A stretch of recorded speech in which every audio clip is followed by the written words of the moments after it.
બોડેલીને તાલુકો બનાવવાના ઉમંગ સાથે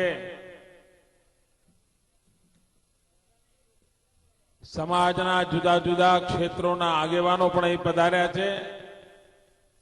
એમને હું આવકારું છું અને બોડેલી વિસ્તારમાંથી આટલી મોટી સંખ્યામાં નાગરિકો પધાર્યા છે એ બતાવે છે કે ગુજરાતની દિશા કઈ છે.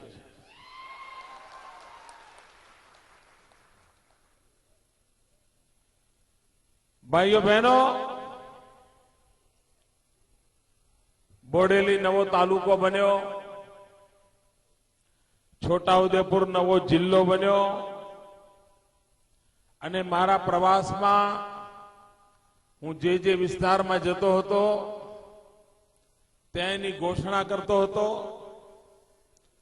અનેક વિસ્તારોમાં જ્યાં હજુ કરવા જેવું છે, હજુ અનેક તાલુકાઓ છે જેની નવી રચનાની રજૂઆત આવે છે, પરંતુ અચાનક આચાર સંહિતા આવી ગઈ. તેથી આવી ઘણી યોગ્ય માગણીઓનો વિચાર હજુ થઈ શક્યો નથી. પરંતુ મેં આ માટે મુખ્ય સચિવની એક કમિટી બનાવી છે અને કમિટી 26મી જાન્યુઆરી પહેલા તાલુકાની હદ, જિલ્લાની હદ, નવા કોઈ તાલુકા બનાવવા હોય તો એનો વિચાર, આ બધું જ કરીને 2013ની 26મી જાન્યુઆરીએ બધે જ નવા જિલ્લા અને નવા તાલુકા કાર્યરત થઈ જશે. ભાઈઓ બહેનો, આ સરકાર એવી નથી જે ફરફરિયા વહેંચીને તમારી આંખમાં ધૂળ નાખે. આ સરકાર એવી છે જે ફાઇલ પર નિર્ણય કરીને સામાન્ય માનવીના સુખની ચિંતા કરતો હોય છે.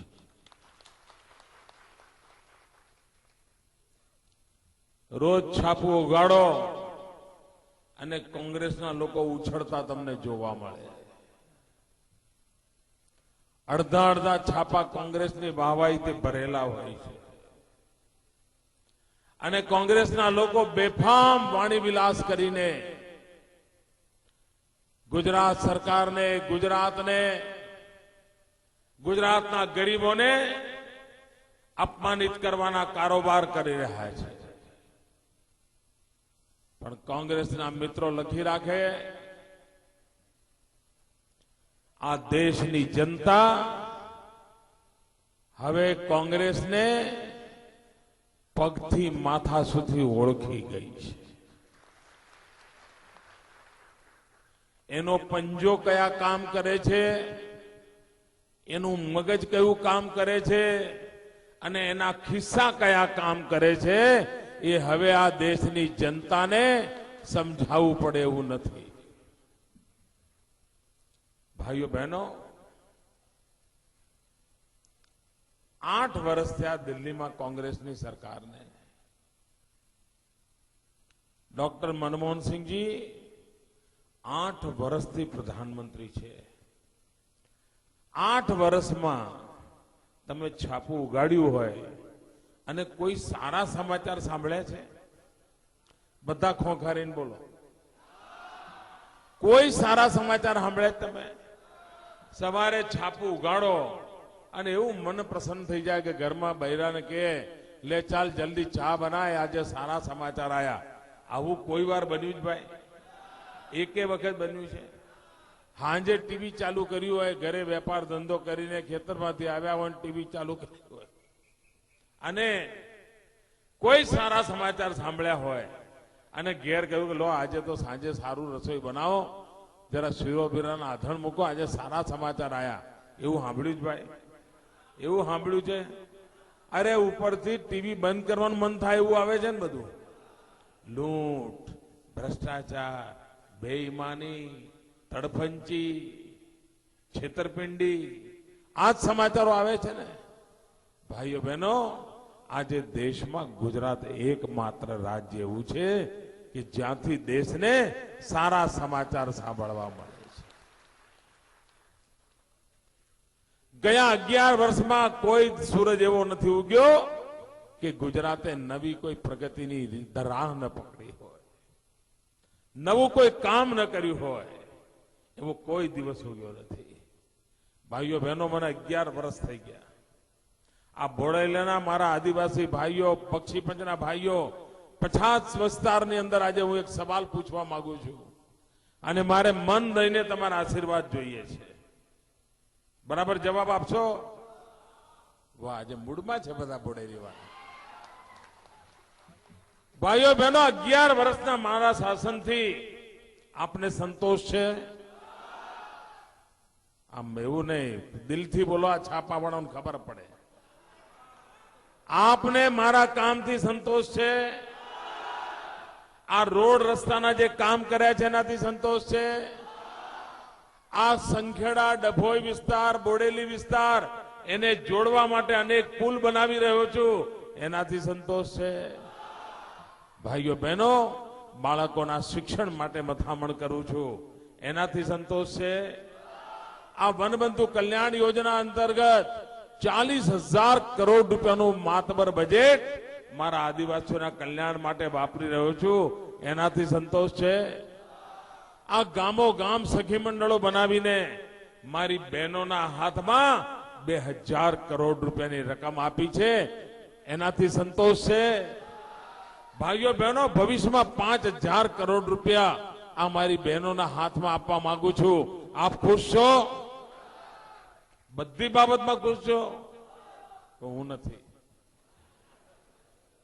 આટલું બધું કર્યું છે, તમે ખુશ છો? આટલું બધું કર્યાનો મને આનંદ છે, પણ મને સંતોષ નથી. સંતોષ કેમ નથી કહું? તમને સંતોષ છે, મને સંતોષ નથી કેમ કહું? ભાઈઓ બહેનો, મને સંતોષ એટલા માટે નથી કે તમને આજે કામ દેખાય છે ને, મોદી સાહેબે આ કર્યું, મોદી સાહેબે આ કર્યું, ભાજપે આ કર્યું, ભાજપે આ કર્યું. હજુ તો મારે જે કરવું છે ને એ તો મેં શરૂ જ નથી કર્યું. આ બધું તો મેં ભૂતકાળમાં કોંગ્રેસે જે ખાડા પાડ્યા હતા ને 50 વર્ષમાં, એ ખાડા પૂરવાનું કામ કર્યું છે. ખાડા પૂરવાનું કામ કર્યું છે. હવે માણ કરીને આ બધું હરખું થયું છે. ભાઈઓ બહેનો, મારા સપનાનું દિવ્ય ભવ્ય ગુજરાત 1 જાન્યુઆરીથી બનાવવાનું ચાલુ કરીશ. હજુ વચ્ચે 3 મહિના છે, એમાં ઘણા ખાડા પૂરવાના છે. એમાં તમારી મદદ જોઈ છે. મળશે ને? એક એક ખાડો રહેવાને જ દેવો. આખા વડોદરા જિલ્લો સફાચટ કરી દેવો છે. તો જ વડોદરા જિલ્લાની નવી પ્રગતિની રાહ શરૂ થશે. અને એના માટે મને બોડેલીના નાગરિકોનો સાથ અને સહકાર જોઈએ છે. ભાઈઓ બહેનો, આપણા બોડેલીમાં કપાસનો વેપાર થતો હોય છે, બરાબર ને? તમે મને કહો, ગયું વર્ષ કપાસમાં કેવું ગયું? ખેડૂતોને લૂંટી લીધા ને. અને એનું કારણ શું? આ દિલ્હીની સરકારે એવો તગલકી નિર્ણય કર્યો અને છાસવારે નિર્ણયો બદલે સંપૂર્ણ વિશ્વમાં આપણા ગુજરાતનો કપાસ મોંઘા ભાવે વેચાય છે. આખા દેશનો 80% કપાસ ગુજરાતમાં ઉગે છે. ગુજરાતનો ખેડૂત પકવે છે. અને ચીનમાં તો બીજા રાજ્યોએ પણ કપાસ વેચવો હોય ને તો એનું નામ લખવું પડે છે, ગુજરાત કપાસ છે. મારા ગુજરાતના ખેડૂતોએ એટલી મોટી સિદ્ધિ પ્રાપ્ત કરી છે કે આખી દુનિયામાં ગુજરાતના કપાસનું નામ થઈ ગયું છે. અને દુનિયા આખીમાં ગુજરાતનો કપાસ વેચાય છે. કમનસીબે ગયા વર્ષના માર્ચ મહિનામાં જ્યારે આખી દુનિયામાં કપાસના ભાવ આસમાને હતા, દુનિયા મોં માંગ્યા પૈસે કપાસ ખરીદતું હતું, એવે જ વખતે માર્ચ મહિનામાં ગુજરાતના કિસાનોને ઉપર કમર તોડ ફટકો મારવા માટે, ગુજરાતના ખેડૂતનું વેર લેવા માટે દિલ્હીની સરકારે રાતોરાત કપાસના નિકાસ પર પ્રતિબંધ મૂકી દીધો અને એના કારણે રાતોરાત ભાવ ગબડી ગયા કપાસના.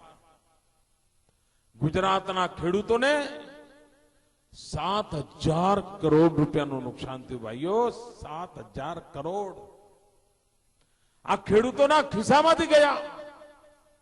એની કાળી મજૂરી કરીને પકવેલા કપાસને પાણીના ભાવે એને વેચી મારવો પડ્યો. હું દિલ્હી સરકારને વારંવાર પૂછું છું કે મને જવાબ આપો, માર્ચ મહિનામાં એવી તે કેવું આંતરરાષ્ટ્રીય બજારનું કારણ હતું કે તમે ગુજરાતના ખેડૂતો પર આ મરણતોલ ફટકો માર્યો?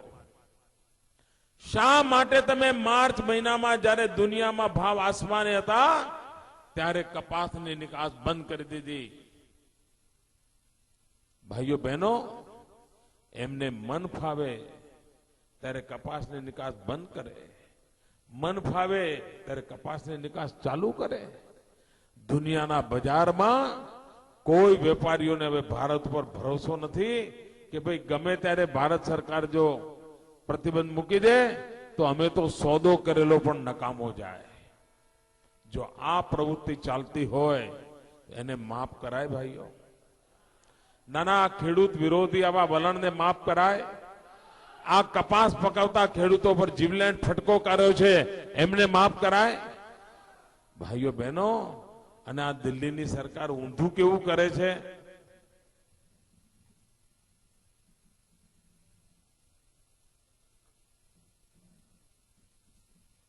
ઊંધું કેવું કરે છે? કોટનની નિકાસ પર પ્રતિબંધ મૂકે પણ મટનની નિકાસ પર સબસિડી આપે. મને સમજાતું નથી કે તમે કોનું ભલું કરવા માંગો છો. ભાઈઓ બહેનો, તમને જાણીને આશ્ચર્ય થશે, આપણે ત્યાં શ્વેત ક્રાંતિ થઈ, હરિયાળી ક્રાંતિ થઈ. શ્વેત ક્રાંતિ એટલે દૂધનું ઉત્પાદન, હરિયાળી ક્રાંતિ એટલે ખેતીવાડીમાં ઉત્પાદન. આ સરકારે નવી ક્રાંતિ શોધી કાઢી છે અને કોંગ્રેસે એના અધિકૃત મેનિફેસ્ટોમાં અને દસ્તાવેજમાં અને વેબસાઇટ પર ડિપાર્ટમેન્ટે લખેલું છે. એમ કે છે કે હવે અમે પિંક રિવોલ્યુશન કરીશું. આ પિંક રિવોલ્યુશન એટલે ગુલાબી ક્રાંતિ. અને આ ગુલાબી ક્રાંતિ શું છે તમને સમજાવું ને તો તમને આઘાત લાગશે. આઘાત કા હિન્દુસ્તાન છે? આ મહાત્મા ગાંધીનો દેશ છે? આ પાપ અહીંયા થાય છે?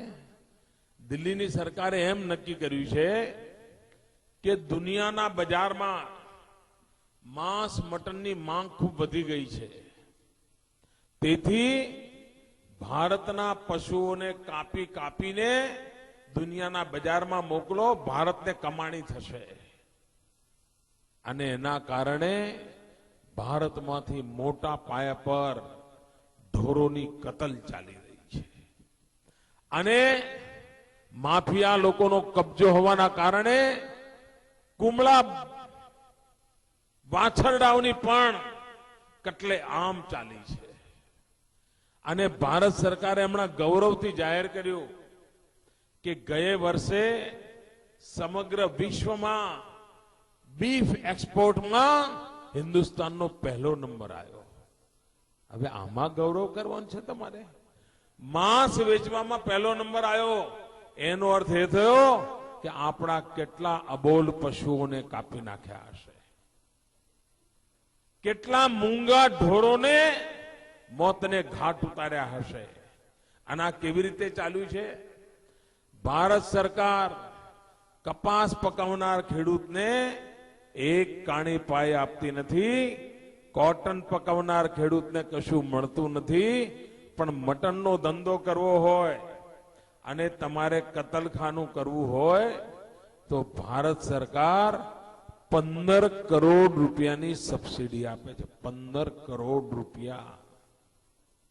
એટલું જ નહીં, તમારે અહીંથી કપાસ કડી વેચવા જવું હોય, માનો કે ઊંઝાના બજારમાં વેચવા જવું હોય તો તમને ભાડામાં કોઈ કન્સેશન નહીં, સબસિડી નહીં.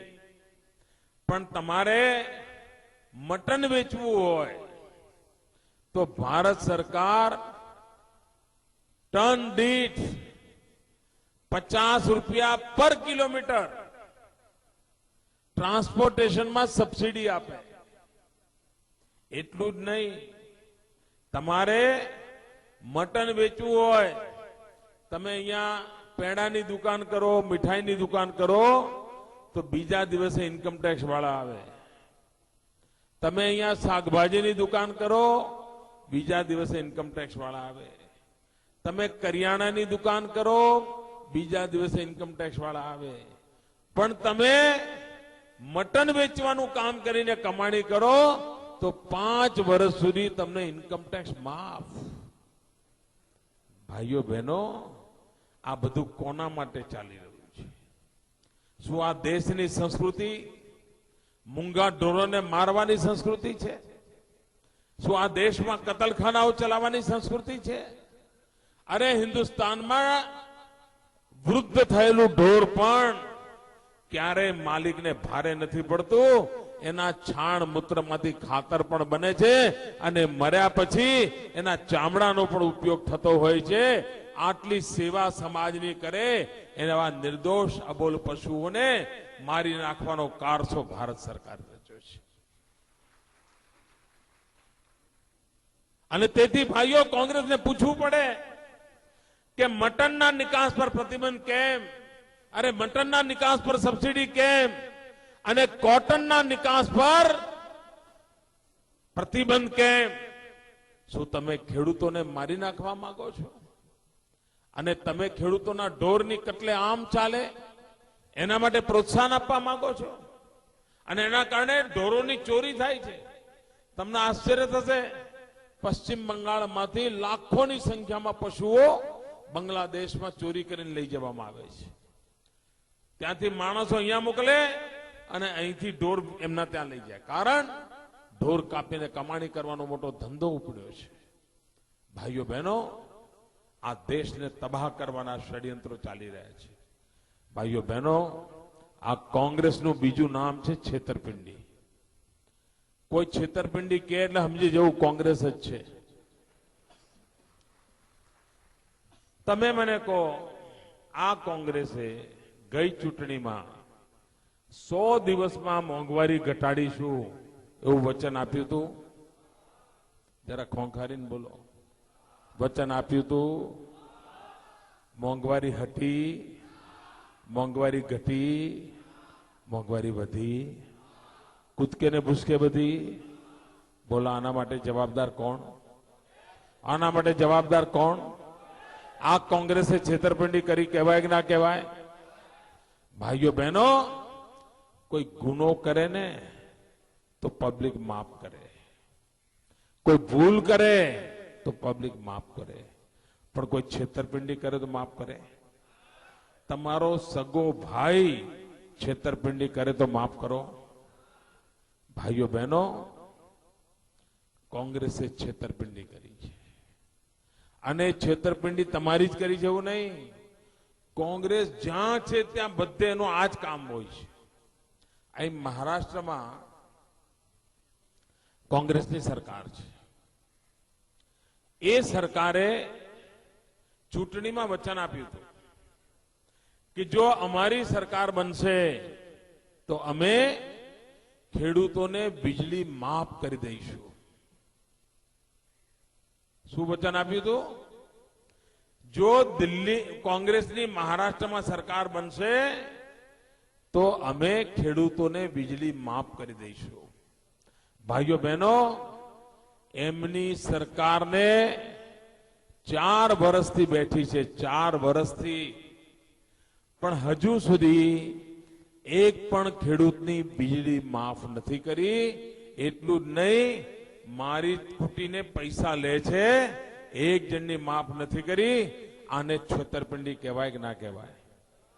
ભાઈઓ બહેનો, હું ચૂંટણીમાં કહું કે બોડેલીને તાલુકો આપ્યો છે અને 26 જાન્યુઆરી ત્યારે હું કહી દઉં કે ના ના, હવે આવતી જાન્યુઆરી આપીશું તો ચાલે. એ છેતરપિંડી કહેવાય કે ના કહેવાય? આવું જો મોદી કરે તો મોદીને માફ કરાય? ભાઈઓ બહેનો, આ કોંગ્રેસ પ્રજા સાથે આવી છેતરપિંડી કરે છે. તમને આશ્ચર્ય થશે, દિલ્હીમાં શીલા દીક્ષિત કરીને કોંગ્રેસના મુખ્યમંત્રી છે. એમણે ચૂંટણીમાં વચન આપ્યું હતું ઘરના ઘરનું, અને લોકો પાસેથી ફોર્મ લીધા હતા. જેવો અહીંયા ખેલ કર્યો ને, બરાબર આવો જ ખેલ ત્યાં કર્યો હતો. લાખો લોકોએ ફોર્મ ભર્યા હતા. આજે એમની સરકારને 12 વર્ષ થયા, 12 વર્ષ. ભાઈઓ બહેનો, આજ સુધી એક પણ વ્યક્તિને એક પણ ઘર આપ્યું નથી. અને મામલો લોકાયુક્તમાં ગયો. લોકાયુક્તે મુખ્યમંત્રીની આકરી ટીકા કરી. મામલો રાષ્ટ્રપતિ પાસે ગયો અને હવે મામલો દિલ્હીની હાઈકોર્ટમાં ચાલે છે. શીલાબેન દીક્ષિત અને આખી કોંગ્રેસને જવાબ દેવો ભારે પડી ગયો છે કે તમે પ્રજાની આવી છેતરપિંડી કેમ કરી. આ વચનો આપીને છેતરપિંડી કરનાર કોંગ્રેસ પર ભરોસો કરાય? ભાઈઓ બહેનો, આ કોંગ્રેસની એક જાહેરાત આવે છે, દિશા બદલો. બોલો, હું તમને પૂછું કે ભાઈ છોટાઉદેપુર કઈ દિશામાં, તો તમે કેવી રીતે બતાવો? આમ કરીને બતાવો ને, આમ કરીને બતાવો ને. હું પૂછું વડોદરા કઈ દિશામાં, તો કેવી રીતે બતાવો? જરા હાથ કરીને બતાવો ને. વડોદરા કઈ દિશામાં? આ બાજુ ને. અમદાવાદ કઈ દિશામાં? બોલો, કોઈ તમે આમ દિશા બતાવો. ના ના, આવી દિશા બતાવો કોઈ. પણ ભાઈ હું કહું, ભાઈ સ્વર્ગમાં જવું હોય તો કઈ દિશા? બોલો, કોંગ્રેસ વાળા તમને ઉપર મોકલવાની દિશા બતાવે છે. દરેક વખતે દિશા આમ જ બતાવે છે. હવે આપણે ઉપર જવું છે ભાઈ? ના ના, કોંગ્રેસના રસ્તે સ્વર્ગમાં જવું છે? અરે, અમારો તો સંકલ્પ છે સ્વર્ગને ગુજરાતની ધરતી પર ઉતારવાનો. અમે તો સ્વર્ગને જઈ ઉતારવા માંગીએ છીએ. ભાઈઓ બહેનો, 2007ની ચૂંટણી તમને યાદ કરો. 2007માં આ સોનિયાબેન છોટાઉદેપુર આવ્યા હતા અને છોટાઉદેપુરમાં મોટી રેલી કરી હતી. મોટી, યાદ છે? યાદ કરો ભાઈ. તમારા બોડેલીથી તમે ગયા હશો, કારણ કે બધાને લઈ ગયા હતા. વાલા દબલા જે આવે, ચલો ભાઈ, સોનિયાબેન આવે, સોનિયાબેન. અને એવડી મોટી રેલી કરી હતી, એવડી મોટી રેલી કરી હતી. અને આ છાપા વાળો એવી આરતી ઉતારી હતી. ઓહો, છાપા કરતા ફોટા મોટા છાપ્યા હતા. બોલો. અને લખ્યું હતું કે બસ આદિવાસીઓ તો સોનિયાબેનની પાછળ ગાંડા. સોનિયાબેનની એક ઝલક લેવા માટે આદિવાસીઓ 10-10 કિલોમીટર દોડ્યા. આદિવાસીઓને માતા સ્વરૂપે જુએ છે. હવે તો સોનિયાબેનનો જાગ જમાટ. હવે મોદીનું પત્તું સાફ. આવું બધું 2007માં લખ્યું હતું. એ છાપા કાઢીને વાંચવા જેવા છે. તમારે કોઈ મનોરંજનની સિરિયલ ના જોઈ પડે. પેટ પકડીને હસો એવું આવે. હવે આ સોનિયાબેન છોટાઉદેપુરમાં આવડો મોટો તમાશો કરીને ગયા હતા. છાપાવાળાએ આટલી બધી ભક્તિ કરી હતી. ટીવી ચેનલો જો તો ઓહો, બધી જનતા જ બતાય કરતા હતા. એકની એક 2 વાર બતાવે. ચૂંટણી પરિણામ આવ્યા તો શું થયું? છોટાઉદેપુરમાં જ કોંગ્રેસનું સુરસુર્યું થઈ ગયું. સોનિયાબેનની દશા ના સુધરી, કોંગ્રેસની દશા ના સુધરી, એટલે સોનિયાબેને દિશા બદલી. હવે એમને આદિવાસીઓમાં ભરોસો નથી. હવે એમને વિશ્વાસ નથી. આદિવાસીઓ તો અમને છેતરી ગયા. છોટાઉદેપુર આયા હતા, હા, તાલીઓ બાલીઓ પાડી, પણ વોટ ના આપ્યા. એટલે સોનિયાબેને નક્કી કર્યું મારે હવે આદિવાસીઓનું મોઢું નથી જોવું. એટલે આ વખતે ના આયા. આ વખતે રાજકોટ ગયા. એમણે દિશા બદલી.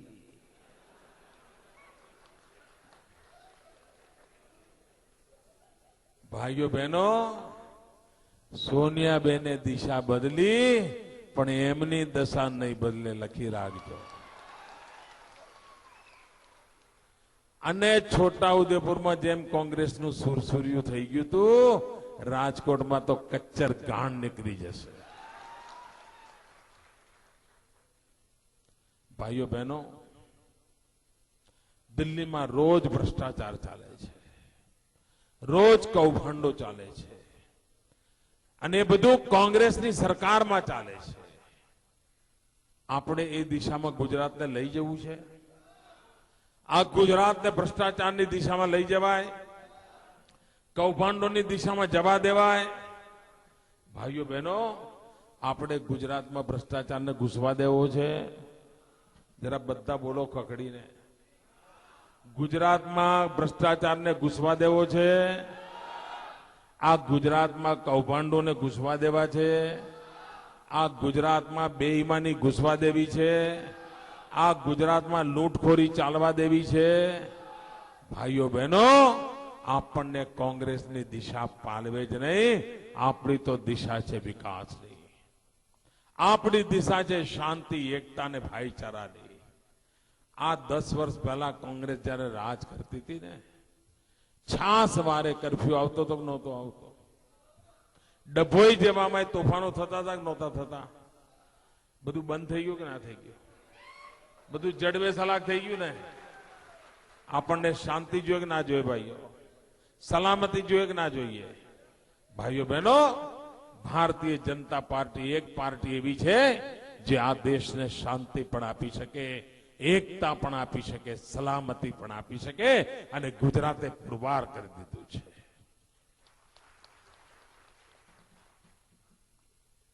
ભાઈઓ બહેનો, હું ગાંધીનગરમાં ચોકીદાર તરીકે બેઠો છું. મુખ્યમંત્રી તરીકે નહીં. 11 વર્ષ થયા ચોકીદાર તરીકે બરાબર ખડે પગે ઉભો છું. અને હું આપને વિશ્વાસ આપું છું, જ્યાં સુધી ગાંધીનગરમાં આ ચોકીદાર બેઠો છે, હું કોઈ પંજો ગાંધીનગરની તિજોરી પર નહીં પડવા દઉં. આજે ભાઈઓ બહેનો, તમે કોઈ પણ દિશામાં 25 કિલોમીટર જાઓ, કોઈ પણ દિશામાં કોઈ ને કોઈ વિકાસનું કામ ચાલતું હશે. ક્યાંક પુલ બનતો હશે, ક્યાંક નાળું બનતું હશે, ક્યાંક ચેકડેમ બનતો હશે, ક્યાંક શાળાનો ઓરડો બનતો હશે. કોઈ ને કોઈ કામ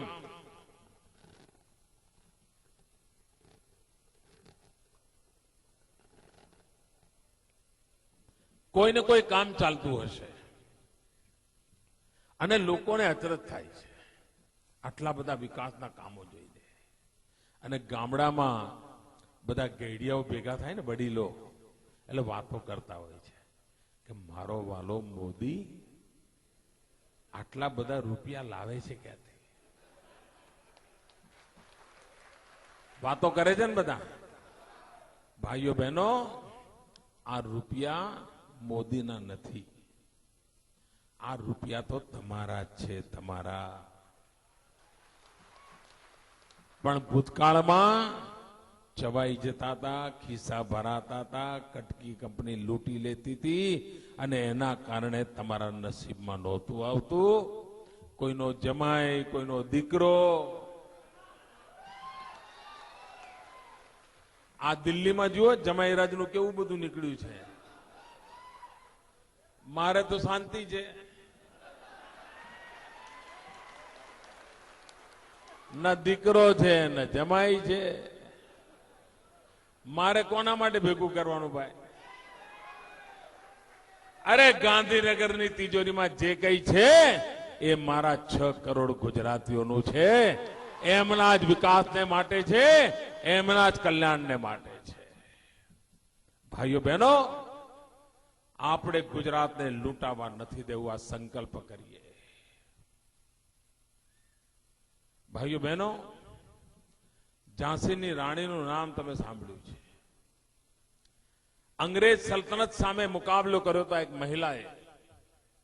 બહેનો ખાસ સાંભળજો. અને ઝાંસીની રાણીએ કહ્યું તો અંગ્રેજોને કહી દીધું તું મરીશ, પણ મેરી ઝાંસી નહીં દૂંગી. અંગ્રેજોને હવાલે મારી ઝાંસી નહીં થવા દઉં, મારી ઝાંસીને બરબાદ નહીં થવા દઉં. અને એટલી નાની ઉંમરમાં એક નાનકડા પોતાના બાળુડાને ખભે લઈને યુદ્ધના મેદાનમાં ઉતરીથી ઘોડા પર સવાર થઈને મેરી ઝાંસી નહીં દૂંગી. ભાઈઓ બહેનો, સમય પાકી ગયો છે. આ ભ્રષ્ટાચારીઓને, આ બેઈમાનોને આપણે કહેવું છે, મેરા ગુજરાત નહીં દેંગે, हमारा गुजरात नहीं देंगे. હું ભાઈઓ બહેનો આપ સૌને બોલાવું છું, આપ બોલશો? હું કહીશ નહીં દેંગે નહીં દેંગે, તમે બધા બોલજો હમારા ગુજરાત નહીં દેંગે. નહીં દેંગે નહીં દેંગે. બે મુઠ્ઠી ઉપર કરીને પૂરી તાકાતથી બોલો, નહીં દેંગે નહીં દેંગે, नहीं देंगे नहीं देंगे, बेईमानों को नहीं देंगे नहीं देंगे, भ्रष्टाचारियों को नहीं देंगे नहीं देंगे, कौभांडीकारों को हमारा गुजरात नहीं देंगे नहीं देंगे. भाइयों बहनों, આ સંકલ્પ લઈને આ ચૂંટણીના મેદાનમાં આપણે જઈએ કે આપણું ગુજરાત કટકી કંપનીના હવાલે નહીં કરીએ, આપણું ગુજરાત બેઈમાનોના હવાલે નહીં કરીએ, આપણું ગુજરાત ભ્રષ્ટાચારીઓના હવાલે નહીં કરીએ. આ સંકલ્પ કરીને આપણે આગળ વધીએ. આટલી મોટી સંખ્યામાં આપ આવ્યા અને બોડેલી તાલુકો બનશે એટલે બોડેલીનો આગો વિકાસ થશે. બોડેલીની અલગ તાલુકા પંચાયત બનશે. બોડેલીના ચૂંટાયેલા પ્રતિનિધિઓ બોડેલીનો નિર્ણય ખુદ કરશે. અને હવે તમારે વડોદરા સુધી લાંબા નહીં થવું પડે, ઘર આંગણે તમારી સેવાઓ થશે. આપ સૌએ મારું સ્વાગત કર્યું, સન્માન કર્યું, આપનો ખૂબ ખૂબ આભાર માનું છું. એક વાર ફરી બોલાવી દઈએ, નહીં દેંગે નહીં દેંગે, નહીં દેંગે નહીં દેંગે, नहीं देंगे नहीं देंगे.